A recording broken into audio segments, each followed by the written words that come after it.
सो hey guys, आज हम बात करने वाले हैं लव काटेरा के बारे में। तो आपको पता ही होगा कि लव काटेरा बिग बॉस ओटीटी सीजन 3 में गए हुए हैं। क्या उन्हें फर्स्ट दिन से ही टारगेट किया जा रहा है? उन्हें नेगेटिव दिखाने के लिए पीआर शुरू हो गई है। तो क्रेजी दीप ये ट्वीट करके बताए, पता नहीं क्यों मुझे लग रहा है कि काटेरा को जोकर बनाने के लिए पीआर शुरू हो गई है। मेरी फीड में बस नेगेटिव वीडियो ही आ रही है। भाई सच में मेरे फीड में भी सिर्फ नेगेटिव वीडियो ही आ रही है।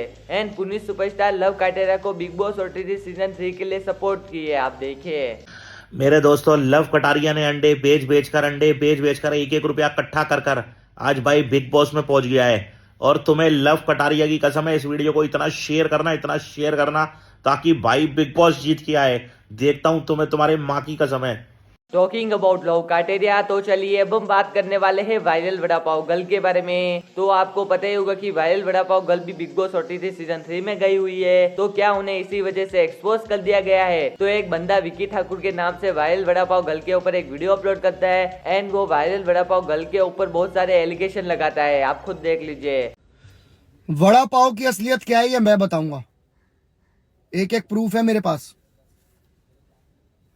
करवा रही हूँ, भेज रही हूँ, क्योंकि आज सुबह 6 नहीं 3:30 बजे 4 बजे वापस मेरा पिकअप है। वड़ा पाव की आवाज सुन ली होगी आपने। सारी रिकॉर्डिंगें पड़ी है मेरे पास। इसने मुझे धोखा दिया है। वड़ा पाव ने मेरा यूज किया, मेरे सारे लिंक यूज करे। जब पैसे देने की बारी आई, जो मैंने इसका काम करवाया, इसके फैन पेजेस, इसके जितने भी काम है, जब पैसे देने की बारी आई तो ये भाग गई सीधा मुंबई बिना मुझे बताए।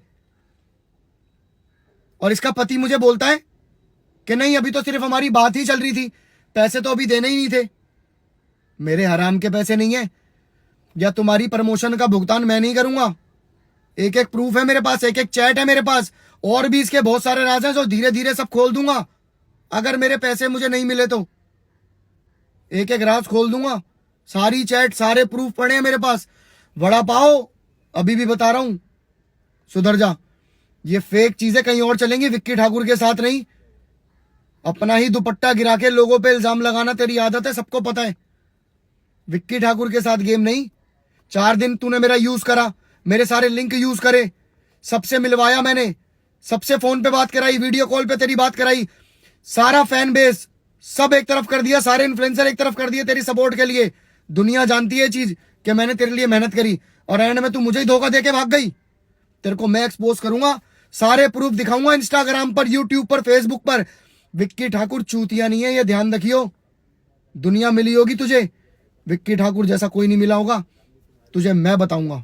एंड इसके बाद थारा भाई जोगिंदर विक्की ठाकुर के सपोर्ट में एक स्टोरी अपलोड की है। आप देखिए। भाई मेरे पास मैसेज कॉल करने की जरूरत नहीं है, समझ रहे हो। मैंने स्टोरी लगाई है बस अपने विक्की भाई के साथ जो हुआ है। और रही मेरी बात, सोते हुए शेर को मत जगाओ। अगर जोगिंदर बोलने पा गए ना तो सारी सच्चाई निकाल दूंगा। विक्की ठाकुर जोगिंदर का भाई है, ठीक है। मेरे को लेना देना नहीं है वड़ा पाव से, कौन वड़ा पाव है कौन नहीं है, अपने घर की होगी। जोगिंदर अपनी मर्जी का मालिक है। अगर विक्की ठाकुर पे आँच आ गई, जोगिंदर खड़ा है विक्की ठाकुर के पीछे, देख लेंगे। अबे पैसा खाते हो, कम से कम पैसा तो दो उस बंदे का। अपने आप को फिर तुम बोलते हो हम ये कर देंगे, हम वो कर देंगे। क्या कर दोगे तुम? आमने सामने मिल लेने का, बता दूंगा मैं क्या चीज हूँ। हट। तो चलिए अब हम बात करने वाले हैं ध्रुव राठी के बारे में। तो कुछ दिन पहले ध्रुव राठी एक आर्टिकल शेयर किए जिसमें लिखा हुआ था कि Mumbai north west Lok Sabha seat को इंडियन एयरलाइंस से 48 वोट से ही आ रही है। एनडीए कैंडिडेट रिश्तेदार के पास एक ऐसा फोन था जो ईवीएम का ताला खोल सकता था। एंड ध्रुव राठी उस एरिया में फिर से री इलेक्शन करने के लिए कहे थे। एंड इसके बाद बहुत सारे यूट्यूबर्स ध्रुव राठी के इस आर्टिकल को शेयर करते हुए लिखते हैं कि ये फेक है। एंड इसके बाद ध्रुव राठी एक ट्वीट करते हैं करेक्शन लिखकर। एंड इसके बाद ध्रुव राठी एक वीडियो अपलोड करते हैं जिसमें उन सभी यूट्यूबर्स को रिप्लाई देते हैं जिन्होंने उनके आर्टिकल को शेयर करते हुए ट्वीट किया था। आप देखिए।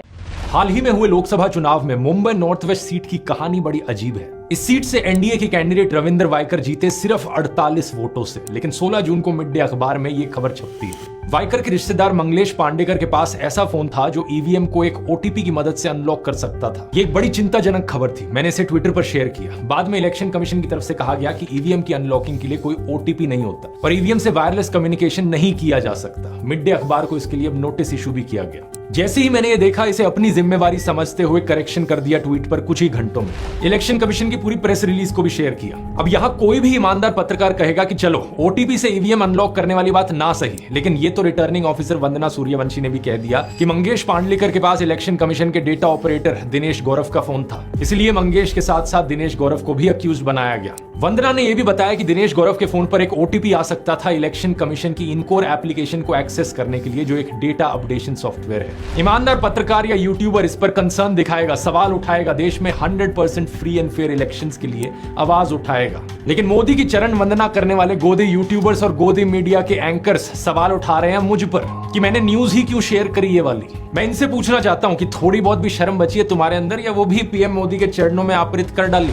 शिवसेना के लीडर आदित्य ठाकरे ने कहा है कि उनकी पार्टी इस चीज को कोर्ट में लीगली चैलेंज करेगी। मेरी राय में इलेक्शन कमीशन को इस सीट पर एक री इलेक्शन कंडक्ट करवानी चाहिए। आपको क्या लगता है दोस्तों? तो चलिए अब हम बात करने वाले हैं मैक्सटन के बारे में। तो मैक्सटन एक बंदे का ट्वीट दिखा है, मैक्सटन एल्विस के लफड़े से बिग बॉस पहुंच गया। फिर इसका मैक्सटन रिप्लाई देते हैं, भाई आप गोल्ड गर्ल को स्टॉक करो, कुछ नहीं रखा बिग बॉस में। फिर वो बंदा लिखता है, कहीं दूसरा लफड़ा ना पड़ जाए, सीधे में बिग बॉस में एंट्री मिल जाएगी। फिर इसका रिप्लाई देते हुए मैक्सटन लिखते हैं, भाई न्यो की टट्टी खा रहा है क्या आजकल जो टॉक्सिक होने की प्रैक्टिस कर रहा। फिर इसको अपनी स्टोरी में शेयर करते हुए मैक्सटन लिखते हैं, if you are targeting Maxtern out of the box means you are a dead esports player. तो चलिए अब हम बात करने वाले हैं मनोज डे के बारे में। तो मनोज डे की हेल्थ कंडीशन अभी सही नहीं है। वो एक स्टोरी डाल के बताए, दोस्तों पिछले 3 महीने से एंजाइटी से गुजर रहा हूँ, घबराहट, हाथ पर में झंझनाहट, हाथ भी तेज हो जाना और पसीना आना, क्या क्या ना हो रहा, कैसे सही होऊंगा समझ नहीं आ रहा, कुछ सुझाव दो।